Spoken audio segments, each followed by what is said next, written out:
You know what? I was really hard on Jurassic Park Dominion. It wasn't as bad as I thought. Well, it was. But you know what? I should have an open mind with Thor Love and Thunder. I'm going in with nothing but the best of expectations. I'm really excited to see this movie. Really, really, really excited. I can't wait. All right, let's do this. Hey, K-Dog. Hey, what's up? Excited for the show. Oh, so am I. This is going to be a super fun show. I'm really excited about it. So what were your thoughts? What the actual f***? What was this movie even about? Seriously, Stormbreaker. Doing a little walkie. 2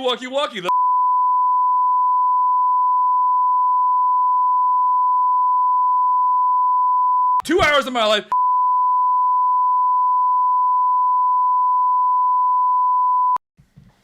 I thought it was okay.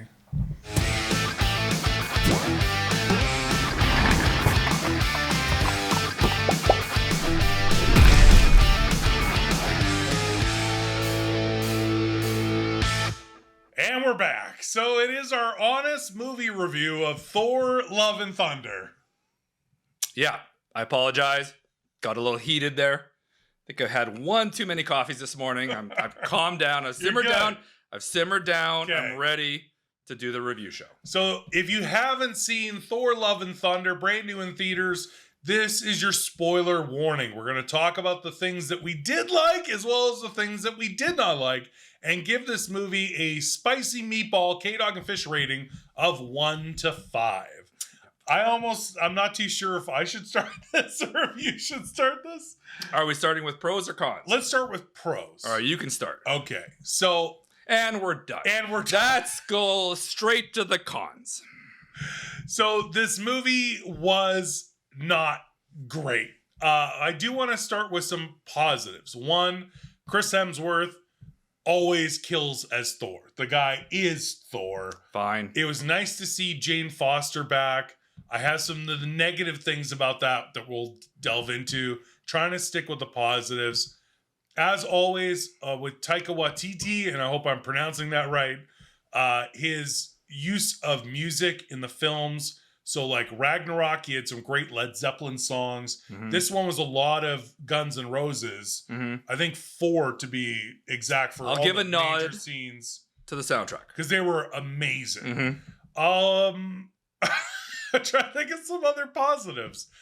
I think this is a positive negative sandwich. Christian Bale in the MCU, he's too talented of an actor to be in this movie, especially for what they had for him. But again, I'm trying to stick for it's a bit of a backhanded compliment. Backhanded compliment. Yeah.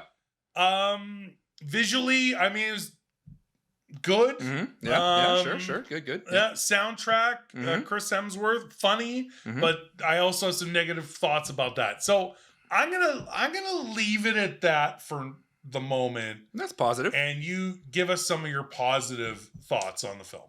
I thought Chris Hemsworth had a great tan through it was consistent.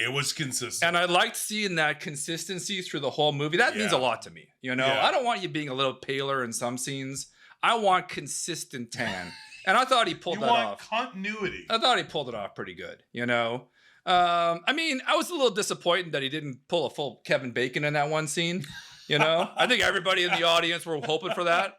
But hey, what are you going to do? You know, I guess it is an MCU movie. Omnipotent City. Yeah, they don't really, I guess they don't usually show a lot of the old twig and berries and that. Yeah. But other than that, I mean, I'll give a nod to the soundtrack. Yeah. There was some comedy, but I think some of the comedy, they overdid it. And I think we should talk about that. We are going to talk about that. They kind of took a funny joke and then just took it too far. Like it was too much of the funny joke. So, and I mean, other than that, that's about it.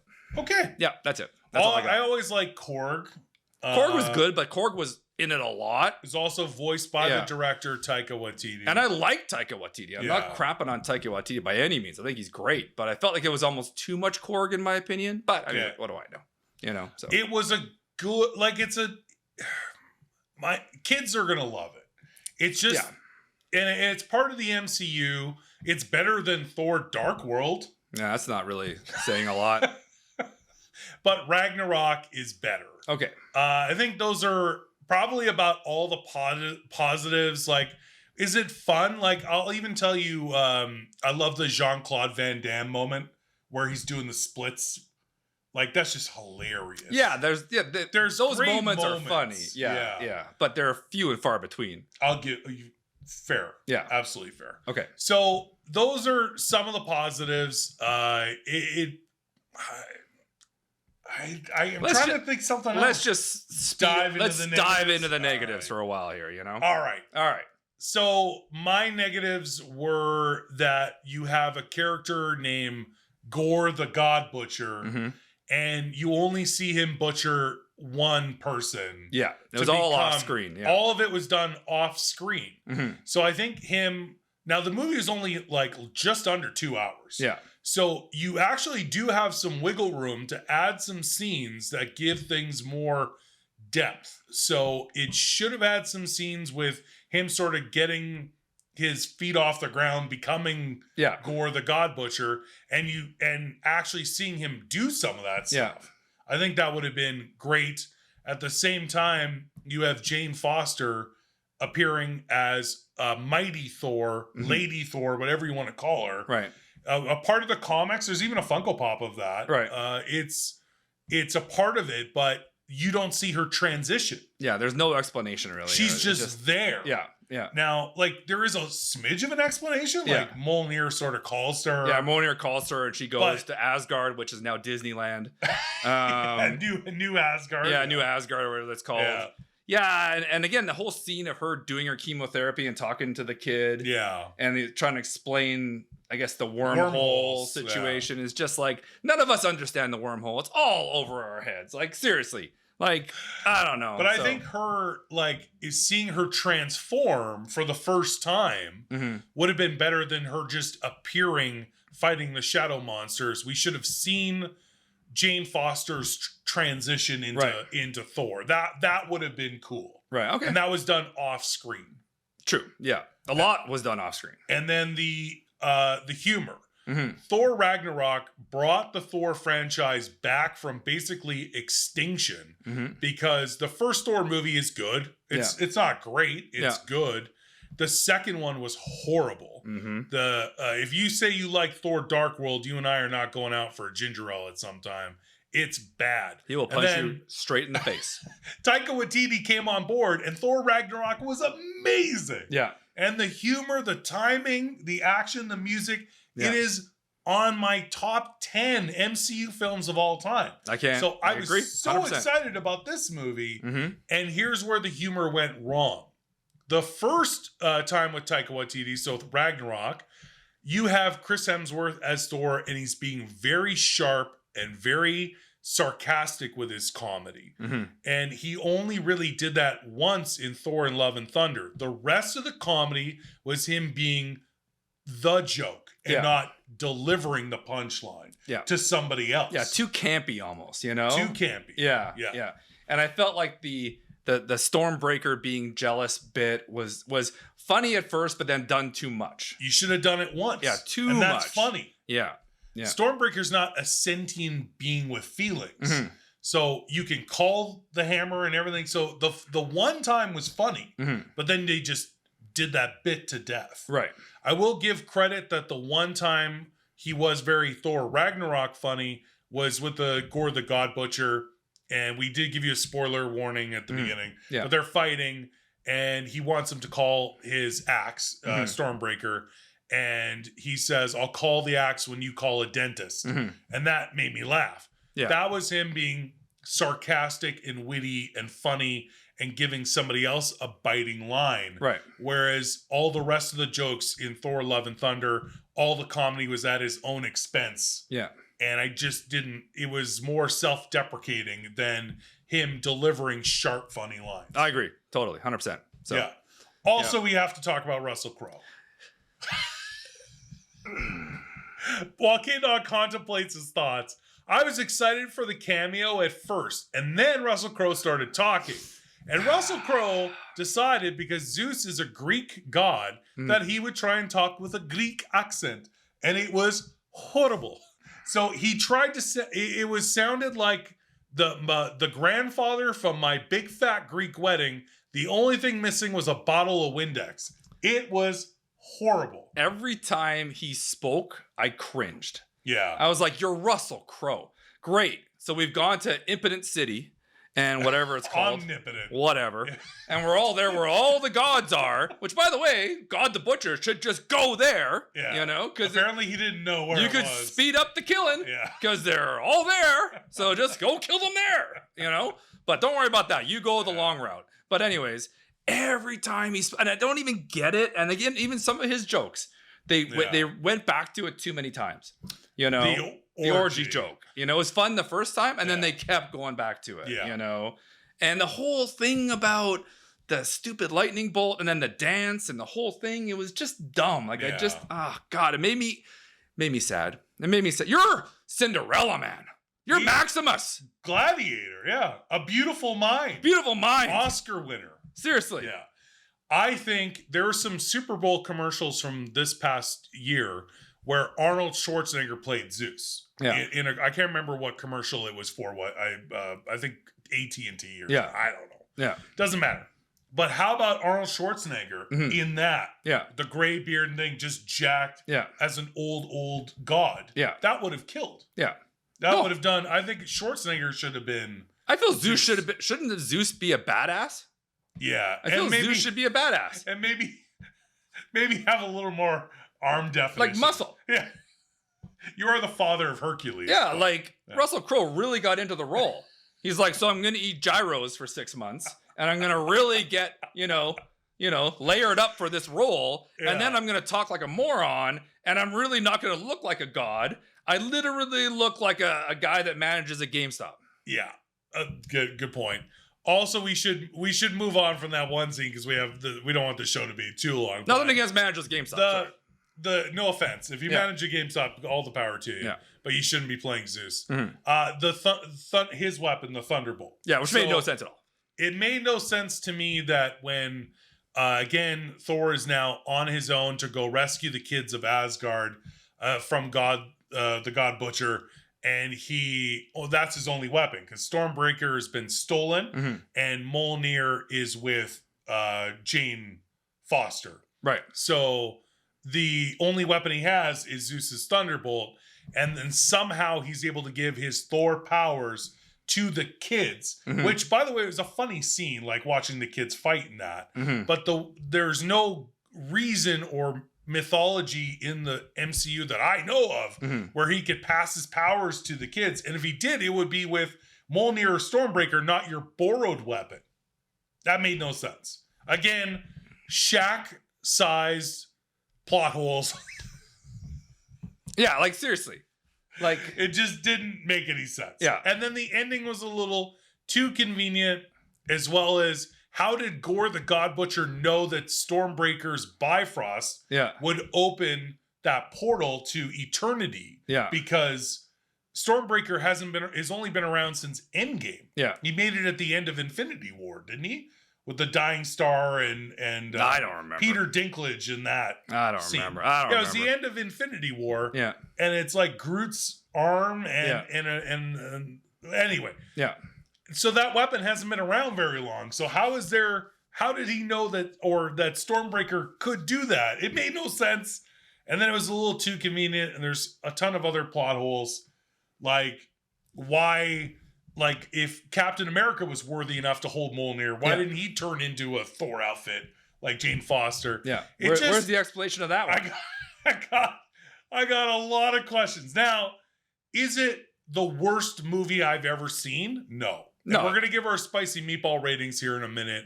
But K-Dog, any other thoughts about this not working, or do you have any other things you'd like to add? I just feel at this point, now, those that know me know I'm not an intelligent man.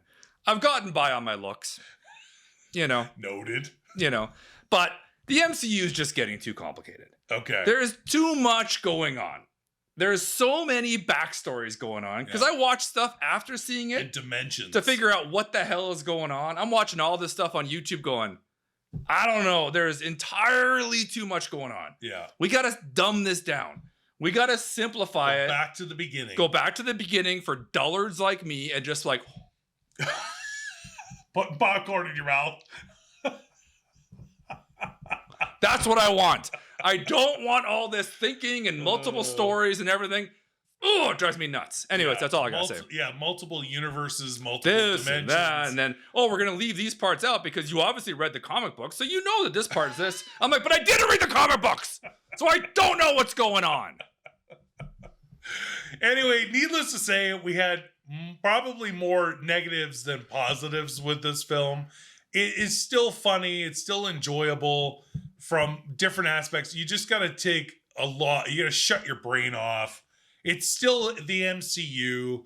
So I don't know. The only other thing I'd like to add was I thought it was, I don't know, the stuff with Korg, like being able to, when he got hurt and he was just a face. Yeah. It reminded me too much of like Groot, and he had to grow back. Yeah, that's true. I felt that was a little derivative, if you will. Yeah. And I think we should have had a little bit more at the beginning with the Guardians of the Galaxy. Yeah, they should have definitely had them at least in, like, they were there for what, like 7 minutes? It's pretty. And and them being there really didn't, just didn't, no. Well, that ends Endgame with him. He leaves with. No, I get that. So. But then it's like now he's got the distress call from wherever the distress, and he's gonna go, I don't know, whatever. And then the goats. Oh, we didn't even talk about the goats. That took like a screaming goat meme thing way too. The joke was. Yeah, it went too far. Like, that was just too much. It was unnecessary. Those goats were just annoying.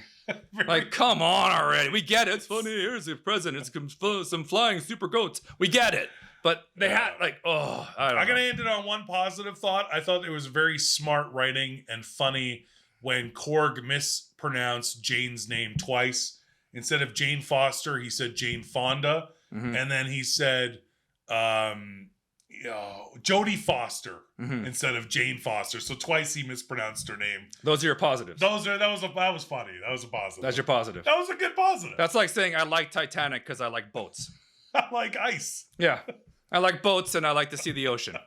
It was a funny joke. It was good. All right. Anyway, so those are sort of our thoughts. Let's give our spicy meatball rating. I'm going to defer to K-Dog first. K-Dog, on a scale of 1 to 5... spicy meatballs, what do you give Thor, Love, and Thunder? I'm basing my meatball rating now on whether I would watch this movie again when it's on streaming for free. On Disney Plus. Netflix, Amazon, whatever. Well, it's Disney. That's what I'm... Whatever. Fine. Good point. That's what I'm basing this on. Okay. Will I watch it again when it's free? I pay my subscription. Okay. But still. And I wouldn't. Really? I will never watch this movie again. Just to give... I would actually watch Jurassic Park Dominion again just to see how much of a steaming pile of horse is. But this I will actually never watch again. So I'm giving it half a meatball. Half of one meatball? Half of one meatball. Only based on Chris Hemsworth tan. Yeah. And there was a few jokes. Okay, give it one meatball. Jokes. One meatball. One meatball. One meatball. Okay, 1 out of 5 spicy meatballs. They did not take advantage of how funny, truly funny Chris Hemsworth really is. It is. He is so underrated for his comedy. Very true, yeah. And that's what I wanted to see. That's what we saw in Thor Ragnarok, and that actually got the franchise back as we were talking about it. And they missed the mark on this one. Mm-hmm. There should have been the same kind of humor. And Chris Hemsworth timing is amazing. He's very funny, and K-Dog is right about that. So my spicy meatball rating, I'm going to give it a 2 out of 5 spicy meatballs. I didn't enjoy it. I got a little bored. I wish they'd shown more. It's funny to say that I wish a movie I didn't like was longer, but I think it would have helped. So if you have an extra 5 minutes of screen time of Gore the God Butcher butchering some gods before he gets to New Asgard. It needed 15 more minutes of explanation of what the hell is going on. And Jane Foster's transformation into Thor, I actually wanted an extra 15, 20 minutes of screen. I think that would have given it maybe a 3 out of 5 spicy meatball rating. For that, I got to give it a 2 out of 5. I probably won't watch it again. I won't buy it. If it's streaming on Disney Plus and my kids are watching it, I'll be like, oh yeah. All right. So that's our rating. Thank you guys so much for tuning in. We're going to be doing more and more honest movie reviews, as well as retro reviews, where we're going to do some old classics, and maybe you're younger, you haven't seen them, or this is our good way to reminisce with those of you our age who have seen those movies. That's going to be coming up as well. Don't forget our podcast drops every Wednesday, so that'll be tomorrow. A new one will drop. And we'll have, of course, our Thursday threesome show at 8 p.m. Eastern every Thursday. Follow us on social media at KDog and Fish to join in on all the fun there. We have our Friday live show, 4 o'clock Fridays, and all the fun skits and things that we do on TikTok, Instagram, Facebook, Twitter, all that. For anything Funko related, check out our website at kdogandfish.com. And for this video, please don't forget to like, comment, and subscribe. For those of you who saw Thor Love and Thunder, maybe you agree or disagree, tell us in the comments. We appreciate it. Stick around. The blooper reel is coming up next. Until next time, I'm Fish. K-Dog. We'll see you again soon. Peace.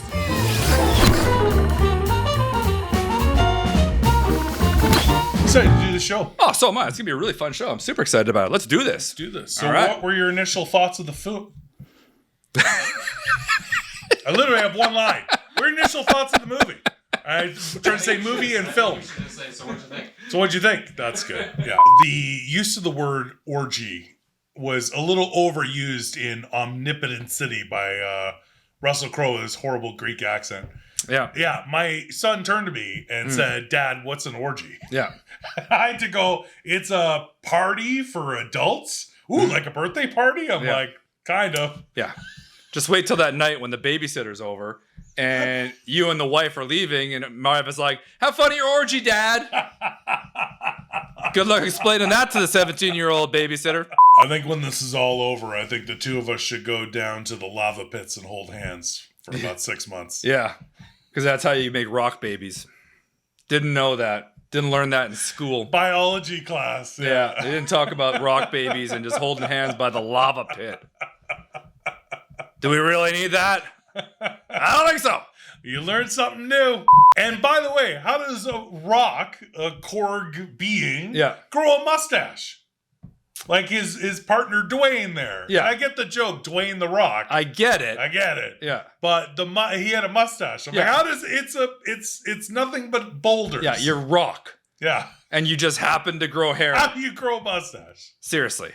Do you remember when Russell Crowe was in Gladiator? Yeah, that was a great movie. Great movie. Beautiful Mind. Yeah, also a great movie. Such a good movie. Won the Oscar. I really enjoyed it. Yeah. Cinderella Man. Great movie. Ron Howard film. I cried. Yeah, who didn't? Yeah. I cried also in this movie. In Thor Love and Thunder. Yes, twice. Okay. Yes. Mostly when Russell Crowe came on stage and opened his damn mouth. His accent was horrible. Yeah. Yeah. And then he didn't die, by the way. Yeah. And again, he's a god. Yeah. But he didn't die from having the thunderbolt rip right through his sternum. Yeah, that too. Yeah, he's like, I'm fine. I'm fine. Don't worry about it. Let's put a little antibiotic on it. She was dabbing it. Yeah. No, oh, you're fine. You're fine. You're fine. Pop an Advil. I also like that New Asgard is the new Disneyland. Yeah. And you can go to the Infinity Cones to get yourself a little banana split. Wasn't that a little, you think, insensitive considering that thing killed half the people on the planet? It killed everybody, and you're like, let's make fun of it. Let's have some fun with it. Let's forget about the genocide. Yeah. Yep.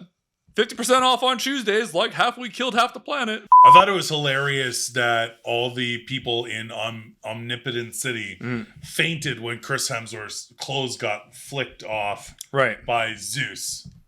Yeah. Which, by the way, is an amazing power. You could just unclothe anyone with little... Yeah, I didn't know that was part of Zeus's powers. Yeah. I am quite confused of what Zeus's powers actually are, besides being incredibly annoying. With his accent. Yeah. Yeah. But so his thing is like, flick the clothes off. Yeah, flick the clothes. Yeah. But then everyone, all the men, women, everyone fainting. Yeah. At the sight of Chris Hemsworth's naked bodice. I was like, okay, listen, he's handsome. Yeah. But is this fainting level or? I don't know. Maybe maybe that'll be in the extended version. Yeah, we should see an unedited version of that. Yeah. And just see if it's worth fainting or not. We'll see. I also found that was a cheesy scene. It was a little cheesy. It was a little cheesy. Yeah. I also like to know whose choice was that accent. I wonder if Russell Crowe just walks around with his, Oscar and just puts it on the table. Taquita Waititi. I'm going to talk like I own a German gyro restaurant just outside Philly. I don't think I really want you to talk like that. I want you to talk like you're a Greek god, like a strong Greek god. Yeah. No, I'm going to talk like I'm an extra in the Big Fat Greek Wedding. Yeah. I don't think that's a good idea. Oscar. He just carries it with him wherever he goes. Okay, you can do whatever you want. All right. All right. How do you say that to Russell Crowe? How do you be the director and go, okay, that accent's horrible. Yeah, that accent's horrible. And like, are you going to tell Russell Crowe that he can't talk like that? Yeah. No, he's already gone. He's also scary. Yeah. Russell Crowe is a scary man. I heard he has a bit of a temper. He's punched people in the face. He's an angry man. Photographers. Yeah. Just low-level movie executives. Yeah. I would have rather you just talked in Australian. Yeah. You're Australian. Normal accent. Just talk Australian. Chris Hemsworth talking in his Australian accent. Talk, Honestly, we don't need this. Honestly, like you're running one of those boats that are going through, Sicily, or wherever, You're mixing your... Yeah, I know, whatever. It's all fine. Nationality. Whatever. You know what I'm talking about. The boats, and you got the beret on, and you're like... Yeah, that's Vienna. Whatever. You know what I'm talking about. That's Greece exactly... is here. Yeah. Vienna's you know what I'm talking about. Greece, Italy, it's all fine. It's all in there. It's all Europe. It's all okay. You know what I'm going. You know where I'm going with this. Come on.